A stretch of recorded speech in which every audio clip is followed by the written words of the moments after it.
जी, मेरे पति पर राधा रानी की बहुत कृपा हो गई है। वो ध्यान पूजा पाठ में लग गए हैं महाराज जी। उनमें बहुत परिवर्तन आया। मैं बहुत खुश हूँ कि वो मन से राधा नाम जप कर रहे हैं। लेकिन उनके व्यवहार मेरे प्रति भी परिवर्तित हो गया, जिसकी वजह से मेरा मन बहुत अशांत रहने लग गया है महाराज जी। मैं नहीं चाहती कि मेरे पति सब कुछ छोड़ के वो अपना व्यवहार मेरे प्रति पहले की तरह ही रखें, बट महाराज जी पर फिर भी मन में लगता है कि वो मतलब आपके प्रति पत्नी भाव में उनकी कमी आ रही है। पति पत्नी के जो संबंध होते हैं उनमें ढिलाई आ रही, वो आएगी। क्योंकि असत संसार के सुखों का राग तब तक रहता है जब तक हृदय मलिन रहता है, और जब परमात्मा सुख में चलने लगता है तो फिर ये सब अच्छा नहीं लगता है। ब्रह्मादिक के भोग सब विष सम लागत ताहि, नारायण ब्रज चंद की लगन लगी है जाए। रमा विलास राम अनुरागी, तजत बमन जिम जन बड़भागी। कोई बड़भागी भगवान के भक्त जन ऐसे होते हैं कि माया के विलास को बमन के समान त्याग देते हैं। तो हम ये तुम्हारे पति से भी प्रार्थना करेंगे, हमारी बात सुना देना उनको, कि गृहस्थ धर्म का पालन करना भी भगवान की भक्ति है। यदि पत्नी ब्रह्मचर्य से नहीं रहना चाहती तो पति का कर्तव्य है कि पत्नी की आकांक्षा को पूर्ण करते हुए भगवान का नाम जप करे। क्योंकि यदि आपने नाम जप या भगवत भक्ति के प्रभाव से अपने मन को निष्काम बनाना प्रारंभ किया और पत्नी सकाम है, तो वो कहाँ जाए?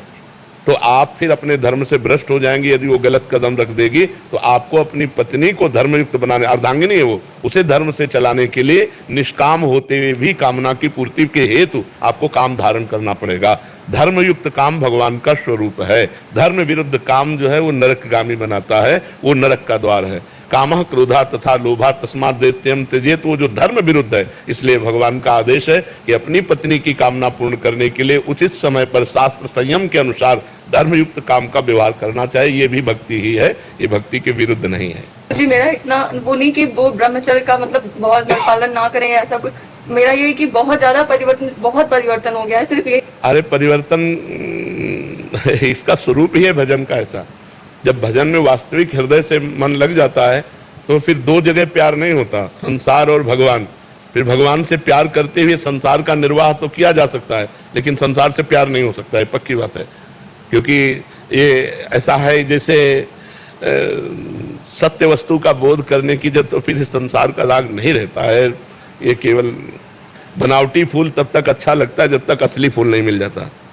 बनावटी फूलों की सुगंध तब तक प्यारी लगती है जब तक असली परागयुक्त पुष्प नहीं मिल जाता। ऐसे ही संसार ये स्वाप्निक है। जब तक सच्चिदानंद भगवान का सुख नहीं मिलता तब तक ये आकर्षित करता है, और जब वो सुख मिल जाता है तो फिर, तो इसलिए हमें लगता है आप भी गर्वित रहे कि आपका पति धर्मात्मा है। ये नहीं चाहती हूँ कि मैं उनकी किसी भी पूजा पाठ किसी चीज में बाधा बनूं। मेरे साथ ऐसा हो रहा है कि मेरा मन पूजा से, हाँ क्यों नहीं, वो क्योंकि आपके अंदर क्या है, आपके अंदर जो एक पति के द्वारा पत्नी को प्रियता चाहिए वो नहीं मिल रही, इसलिए मन आपका संतुष्ट हो रहा है। लेकिन आप सच्ची मानिए, राधा रानी से मैंने बहुत प्रार्थना करी कि मेरे मन में बहुत गलत भाव आ रहे हैं। मैंने बहुत प्रार्थना करी, मुझे आपसे बस एक बार मिला दे। मेरे मन में ये भाव सही आ रहे, गलत आ रहे, मैं उसका विचार नहीं। हाँ, अगर आप सावधान न रहे तो आपके अंदर अश्रद्धा भी हो जाएगी, भक्ति में कमी आ जाएगी। लेकिन ये ठीक नहीं है, वो गलत नहीं है, इसलिए ठीक नहीं है।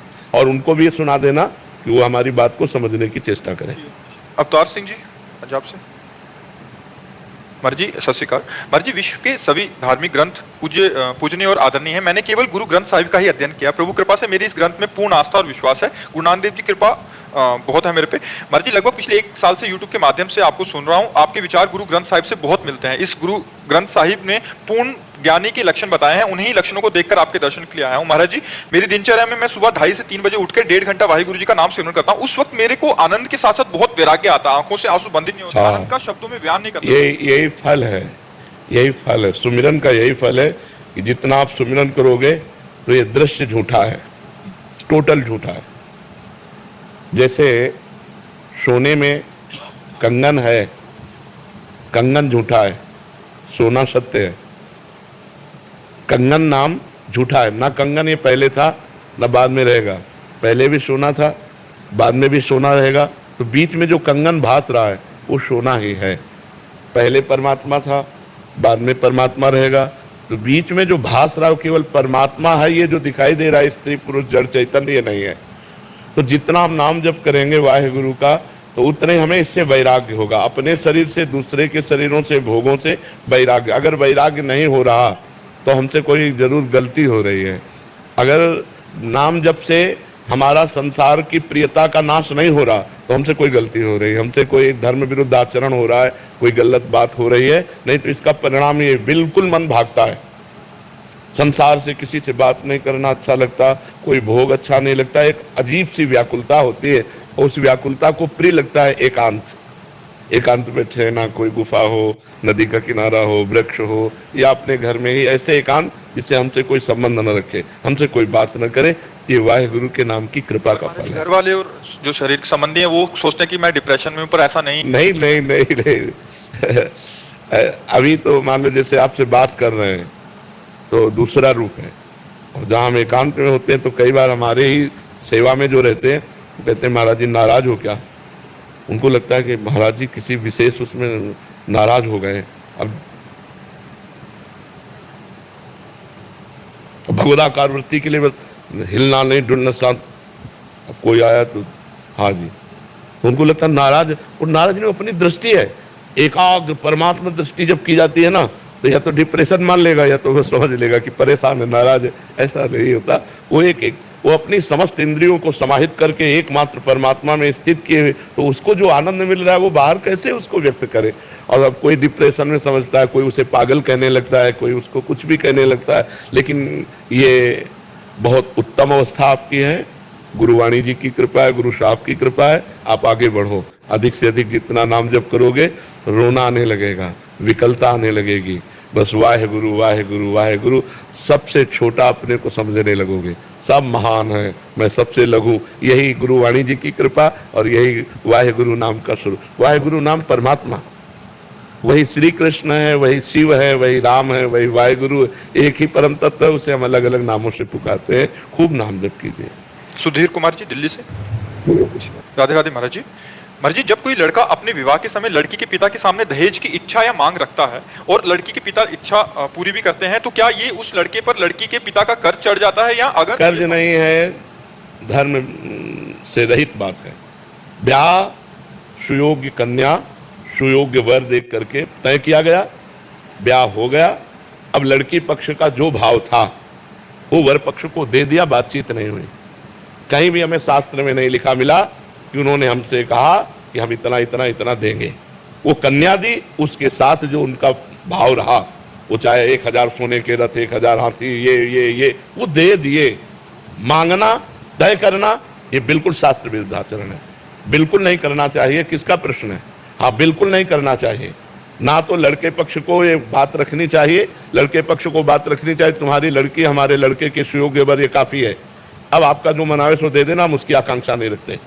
लड़की पक्ष को चाहिए कि जैसे पुत्रों को विभाजित संपत्ति किया, ऐसे कन्या का भी हिस्सा लगा करके उसके साथ दे देना चाहिए, बिना मांगे दे देना चाहिए। मांगना ये दहेज के अंतर्गत आता है। दहेज प्रथा ये हमारे संस्कारों को, हमारे धर्म को ये मिटिया मेट कर रही है। लड़की हुई, सुनते ही उसका पिता जल जाता है। लड़की हुई क्यों? क्योंकि अब दहेज देना पड़ेगा। दहेज में लोग ऐसे मांग रहे हैं कि पूछो मत। वो किसी तरह कमा खा करके जी रहा है, वो लाखों का पर्चा बना देते, तो इससे तो लोग गर्भ में लड़की पात करवा देते। अगर देखा या गर्भ हुआ, लड़की हुई, तो इन के इन प्रकार वो नष्ट करना चाहते हैं। ये दहेज प्रथा ही तो ऐसे आचरणों को प्रेरित करती है। और तुम अपनी कमाई से नहीं तृप्त हो गए, वो लड़की दे, केवल लिंग परिवर्तन से ही तुम महान हो गए क्या? वो भी तो एक शरीर आ रहा है तुम्हारे पास, और तुम भी एक शरीरधारी हो। तुम पुरुष लिंग हो, केवल इसलिए तुम महान हो गए। वो स्त्री लिंग है तो वो लघु हो गई क्या? विचार करके देखो। तुम केवल पुरुष लिंग हो, बस इसी यही बात तो है। वो स्त्री लिंग है, केवल यही बात। वो तुम्हारे घर आ रही है। ब्याह का तो मतलब है कि जो पान फूल बने वो हम आपके चरणों में समर्पित करते हैं, अपनी बेटी समर्पित करते हैं। आप आनंद से गले लगा करके उनको विदा किया, ये बात रही। और ये दहेज प्रथा जब तक रहेगी हमारे समाज में कलंक है, कैंसर है। ये जो लड़कियों के अस्तित्व को मिटाने वाली है, जो लड़की के प्रति हे भाव पैदा करने वाली। और ये लोग नहीं समझते कि आज हमारे राष्ट्र की प्रथम पुरुष राष्ट्रपति लड़की ही है। और आज बॉर्डर में सेना के साथ जोड़ पे जोड़ कंधा मिलाए लड़कियां खड़ी हैं। लड़कियां कोई साधारण समझते हो, दैवी शक्ति है। तो लड़कियों को क्या समझ रखा है? केवल स्त्रीलिंग होने के कारण वो इतना घट गई कि तुम्हें रुपया भी दे और लड़की भी दे। सुशील, सज्जन, शांत, परम पवित्र परिवार कोई लेने के लिए लड़की तैयार नहीं, तैयार है रुपया लेने के लिए। 10 लाख फलदान में दीजिए, इतने परीक्षा में दीजिए, इतने ब्याह में दीजिए। किसान आदमी 10 लाख कहां से देगा? किसान आदमी को जीना मुश्किल होता है। उसकी सिंचाई, उसकी मल, बहुत कोई 100-200 बीघा का जमींदार हो तो बात अलग है, 10-10 बीघा जमीन है, उसी से पूरे परिवार का पोषण होता है, कुछ चंद रुपए बचे वो स्कूल आदि की पढ़ाई, कपड़ा लत्ता, इसमें खर्चा होता है। अरे बड़े खर्चा गृहस्थी में होते हैं। तो ब्याह का मतलब खूब बढ़िया खवा पिया दिया, जो रूखा सूखा है वो तुम्हें दे दिया और बिटिया लो और कमाओ खाओ जाके। अब ये जो दोहन किया होती है दहेज में, ये बिल्कुल निषिद्ध है। हमें लगता है ना देना चाहिए ना लेना चाहिए, दोनों के विरुद्ध में बात रखनी चाहिए, ना देना चाहिए ना लेना चाहिए। आप जी के आशीर्वाद से हमारे पास चारों तरफ इतनी लड़कियां हैं जी, 1000 लड़कों पीछे 1100-1200 लड़कियां हैं। तो मेरी माता जी कहते हैं बोले जितनी लड़कियां होगी उतने डीजे हमारे ज्यादा बजेंगे। बिल्कुल बिल्कुल बिल्कुल बिल्कुल।